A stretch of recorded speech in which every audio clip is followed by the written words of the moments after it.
Bom dia, meus queridos. Aqui a graça e a paz do nosso Senhor e Salvador Jesus Cristo esteja sobre todos nessa manhã maravilhosa que fez o Senhor. Esse dia maravilhoso que o Senhor nos fez. Aproveitando nessa data para parabenizar todas as mães. Sabemos que o Dia das Mães, meu querido, são todos os dias do ano. Todos os dias são dias de se lembrar da sua mãe. Mas de uma forma geral, escolher esse dia para caracterizar esse momento, relembrar esse momento. Então, se você ainda tem mãe, se você tem sua mãe viva, então aproveita esse momento especial, dá um abraço, dá um beijo na tua mãe e agradece a Deus por todas as mães do nosso Brasil, tá certo? Nós vamos estar iniciando nesse dia, nessa semana, uma série com 3 mensagens falando a respeito do alicerce da igreja. E entendo eu que seja uma coisa fundamental para nós, nesse momento que estamos vivendo da pandemia, nesse momento que estamos vivendo do evangelicalismo brasileiro e até fora do Brasil. Esse mundo gospel, esse movimento gospel, e esses movimentos que estão surgindo, esse movimento que está surgindo, atingindo o nosso Brasil, vindo de fora, os modismos de fora atingindo o nosso país e minando os alicerces da nossa igreja brasileira, tá certo? Então vamos iniciar com o Evangelho de Mateus, capítulo 6, Evangelho de Jesus Cristo, segundo escreveu Mateus ou Levi, capítulo 6. Um dos 3 evangelhos chamado Evangelho Sinótico, Evangelhos Semelhantes. São Marcos, Mateus e Lucas. São os evangelhos semelhantes. Por último, veio o evangelho de João, que é diferenciado dos outros 3. Mas nós temos esses 3 primeiros semelhantes. A narrativa de Mateus, você já encontrou, o primeiro livro do Novo Testamento, você já encontrou, capítulo 6. Vamos encontrar um modelo de oração de Jesus no versículo 9, tá certo? Portanto, vós orareis assim. Vamos juntos? Pai nosso que estás no céu, santificado seja o teu nome. Venha o teu reino. Faça-se a tua vontade, assim na terra como no céu. O pão nosso de cada dia dá-nos hoje. Perdoa nossas dívidas, assim como nós temos perdoado aos nossos devedores. Não nos deixei cair em tentação, mas livrai do mal. Pois teu é o reino, o poder e a glória para sempre. Amém. Você pode dizer amém comigo? Graças a Deus. Então, isso é o modelo de oração de Jesus. Todos os rabinos, era costume, todos os mestres, rabinos, tinham o seu modelo de oração. E os discípulos, acostumados com isso, buscam em Jesus Cristo um modelo de oração. Qual será o modelo do mestre? Então, procuram nele. E ele ensina, surpreende a todos com esse modelo de oração. Um modelo que fala do adorador com o seu Deus e um adorador na esfera falando com os seus iguais. São 2 partes desse modelo de oração. E Jesus quebra um paradigma quando ele chama Deus de Pai. Pai nosso, Pater. O Pai nosso. Ele diz que Deus, lá na antiga aliança, no Antigo Testamento, Deus era tratado como Altíssimo, grandioso, Senhor dos exércitos, todo-poderoso, Deus de guerra, Deus de batalha, Deus de vitória. E Ele é tudo isso. Mas aí agora Jesus traz uma nova esfera para nós. Uma nova maneira. Uma intimidade do adorador com o seu Pai. Ele diz que Deus é o nosso Pai. E além, e diz mais, Ele é um Pai nosso. Pai nosso.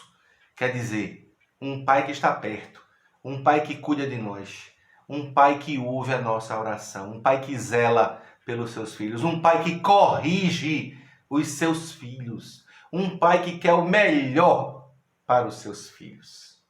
Que maravilha, né? Graças a Deus.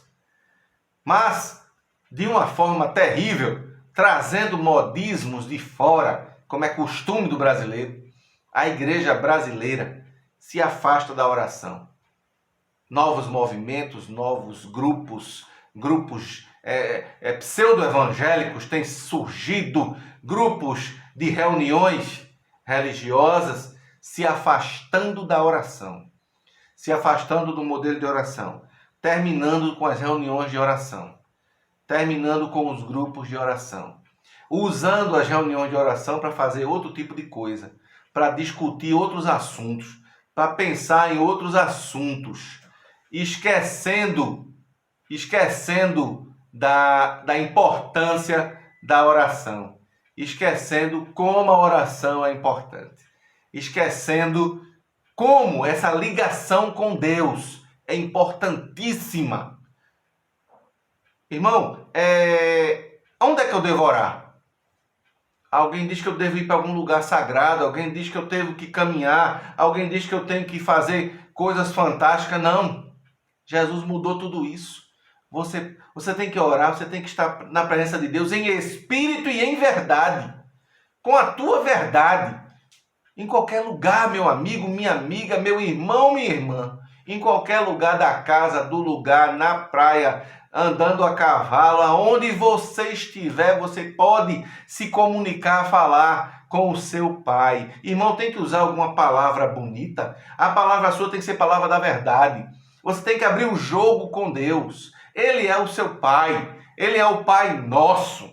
Você tem que abrir o jogo, dizer tudo. Senhor, eu tenho essa dificuldade. Senhor, eu tenho esse vício. Senhor, eu não consigo me libertar disso sozinho. Me ajuda. E Ele ajuda. Louvado seja o nome de Jesus Cristo. Ele quer que você abra o jogo, diga tudo. Fale tudo com o seu Pai. Irmão, qual é o horário que eu tenho que orar?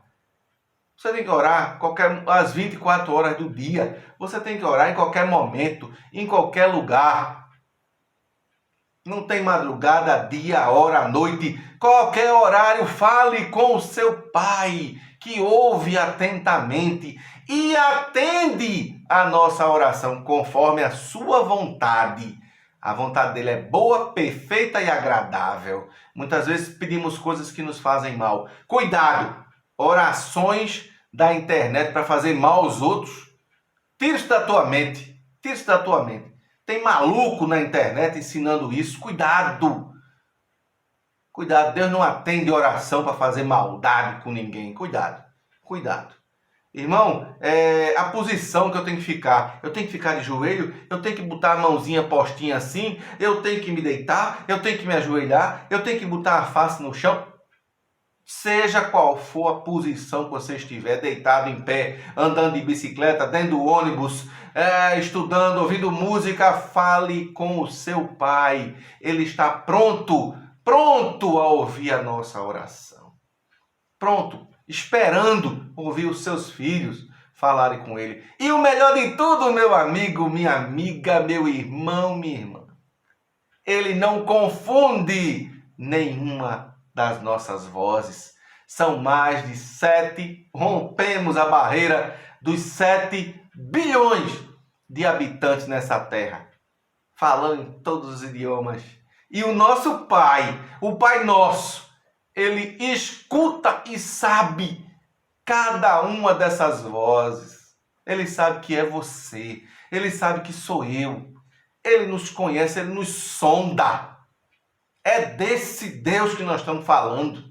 Estamos falando de conto de carochinha, de conversinha, de coisa que você não consegue entender. Estamos falando de uma forma bem didática, bem acessível, para que você possa entender. Para isso é que serve a teologia e as ciências humanas, para trazer para perto de nós o sagrado. Então, Ele entende, ouve a minha e a sua oração. Fala com teu Pai, abre o jogo com teu Pai. Ele é um Pai nosso. Ele está pronto para ouvir a nossa oração e a nossa gratidão, a nossa petição e a nossa gratidão. Que Deus, meu amigo, se você gostou, não esqueça de dar o like, a plataforma pede isso. Dá o like, compartilha com alguém que está precisando dessa palavra. A palavra não é minha, eu não sou dono dessa palavra, a palavra é de Deus. Está entendendo? É por isso que ela produz fruto. Então abençoa mais alguém com essa palavra. Continua conosco. nós vamos continuar com as outras duas partes, esse tripé que sustenta a igreja. Cuidado, você chegar num lugar, numa comunidade, num grupo religioso que não cultua a oração, que não pratica oração. Cuidado! Pode não ser igreja de Cristo, pode ser outra coisa, outro movimento estranho. Cuidado!